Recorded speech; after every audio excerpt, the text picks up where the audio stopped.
High above the mortal world lay a realm of unending splendor, where the light of the Creator illuminated golden towers that touched the heavens, and divine energy flowed like rivers among the angelic hosts.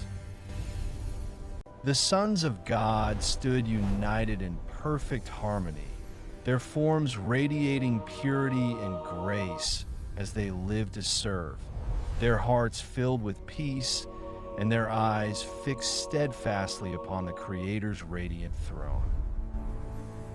Divine energy coursed through the realm like rivers of living light, carrying the Creator's will to every corner, while the air hummed with celestial melodies that wove a symphony of perfect and absolute harmony. At the very heart of this magnificent realm stood the throne of the Creator, a brilliance too great for mortal eyes to behold, radiating a warmth and love that sustained the existence of all living things. The celestial realm knew no strife, for here peace reigned supreme, and the sons of God dwelt in blissful communion, their lives devoted entirely to the Creator's glory and the maintenance of cosmic order. But within this perfection, a shadow began to stir.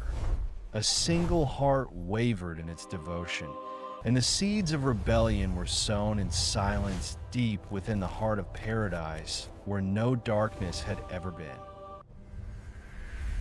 A single angel's thoughts turned inward. Once filled with the Creator's glory, its heart now questioned the path laid before it, allowing pride to whisper seductive promises of autonomy and self-governance. In the stillness, a whisper came.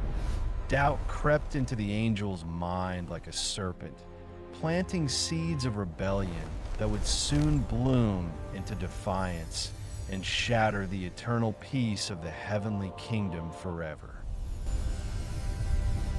It did not take long for the seeds of rebellion to spread, for drawn by his charismatic words, others began to gather in the shadows, listening to the new ideas that ignited dangerous flames in their hearts.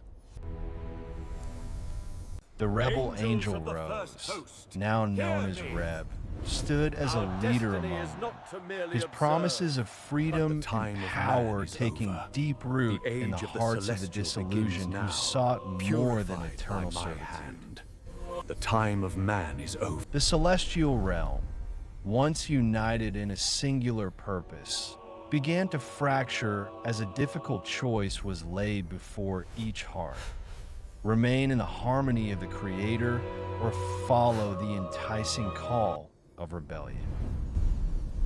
In secret they met, their numbers growing with each passing moment as the contagion of doubt spread from wing to wing. But not all hearts were swayed by the dark promises of the charismatic leader. Among the faithful, loyalty burned brighter than the lure of rebellion, and they stood firm in the Creator's light, watching with sorrow as their brothers turned their backs on the source of all life. The rebellion grew bold, and in secret they gathered in multitudes, their leader promising a kingdom of their own free from the Creator's will, a place where they would rule as gods and masters of their fate. The air grew heavy with tension as the harmony of the celestial realm began to falter, and with one final declaration, the rebel vowed to overthrow the Creator's rule and establish a new order in the cosmos. The heavens themselves trembled at the rebellion's roar as light clashed with shadow, and the stage was set for a battle that would change creation forever, pitting brother against brother in a war of ideologies.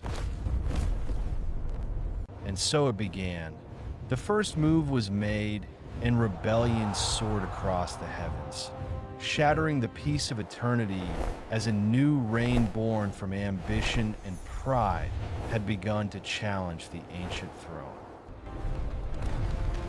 At the precipice of choice, the leader Reb stood still, the voices of the faithful rising behind him in a plea for his return, a cry of love and despair echoing through the golden canyons of heaven.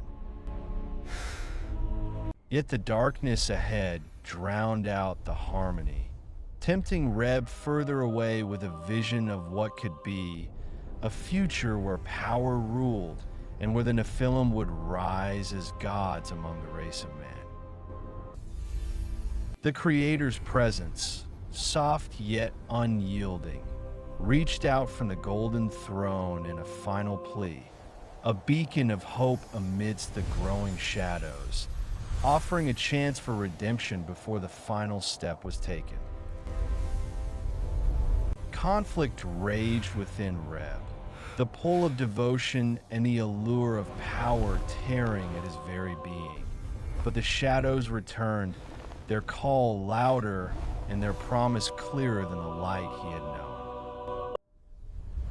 With one step the choice was made, and the celestial realm wept as its light faltered, giving way to the rising storm of rebellion that now consumed the hearts of 1/3 of the heavenly host.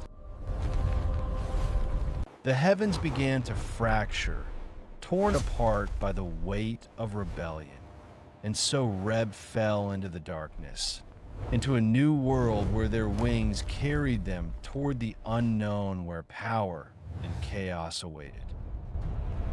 The earth awaited below, vast and unprepared for the storm that now approached. For this descent marked the beginning of a new age, an age of gods and giants that would stain the history of the world.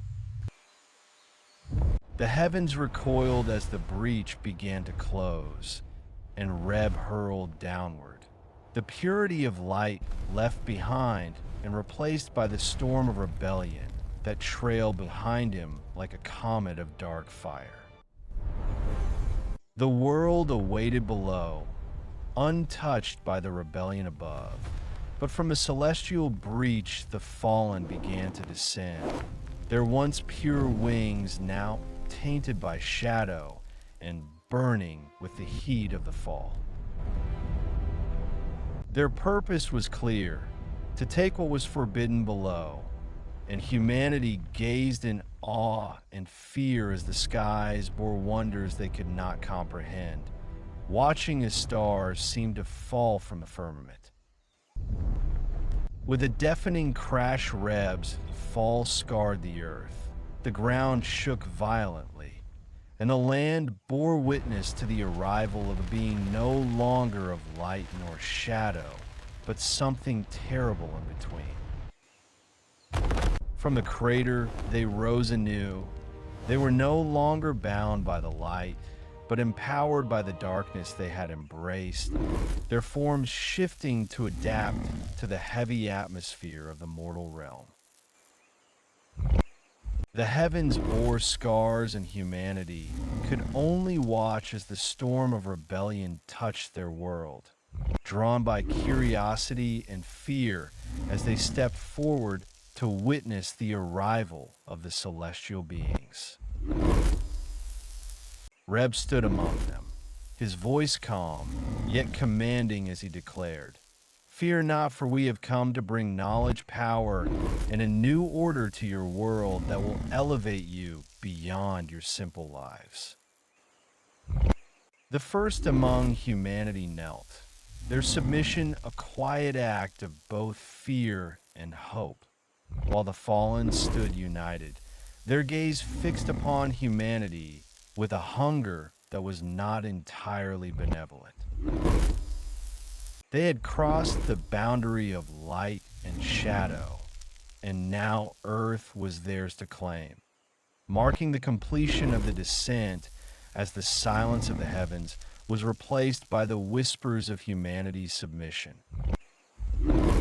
And so the fallen angels broke the sacred laws, uniting with the daughters of men in acts that defied the Creator's will, binding the ethereal with the mortal in unions that were never meant to be. From these forbidden unions came the Nephilim, giants born with unnatural strength and power, a legacy of defiance that walked the earth with heavy steps, their very existence an affront to nature. They grew swiftly, their size and strength unmatched, and the earth trembled beneath their feet, as even in their youth their strength was unmatched, and humanity marveled at their godlike power. Yet awe soon gave way to fear as they reached their full stature, for the Nephilim became giants among mortals, living monuments to the rebellion of their fathers, towering over the cities of men. The earth itself groaned under their presence, unable to bear the weight of these unnatural beings who began to dominate humanity, bending them to their will with ruthless efficiency and cruelty. As the balance of power shifted, the Nephilim's might knew no bounds, but with their power came destruction, and nature itself fled before their savagery as they consumed the resources of the world. They trained for war, their battles shaking the ground and sending fear through all who dared to approach, while humanity bowed in submission, offering their labor and their lives to appease them. Yet even in the shadow of their tyranny, sparks of resistance began to stir among the hearts of men, though the Nephilim turned their immense strength towards shaping the earth into a fortress. Commanding armies of enslaved humans, they constructed cities that pierced the heavens, forcing mankind to labor under an iron rule, building monuments to the vanity of their giant masters. Humanity lived in fear, offering tributes to their towering masters in hopes of mercy and survival, while the Nephilim reshaped the earth for their ambitions, showing no regard for the delicate balance. Those who dared to resist were met with merciless force, their defiance crushed under the weight of the giant strength, as the Nephilim declared themselves rulers of the earth and masters of all.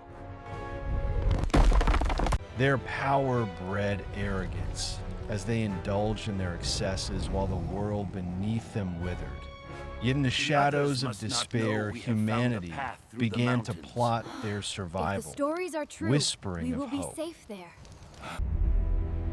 In the heavens there was mourning, for the harmony of creation had been broken, and the cries of the oppressed rose like thunder, reaching the ears of the Creator who looked upon the suffering.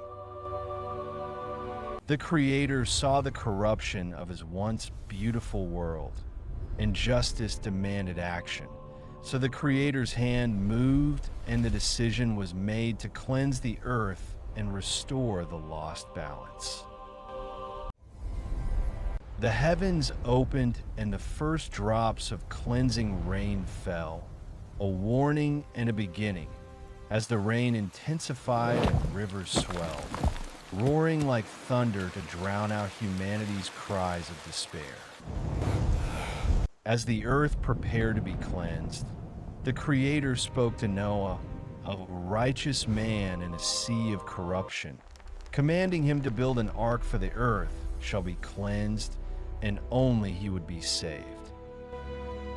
As the waters of judgment begin to rise to wash away the scars of rebellion, we invite you to join our journey through the ages by pressing the subscribe button now to witness the next chapter.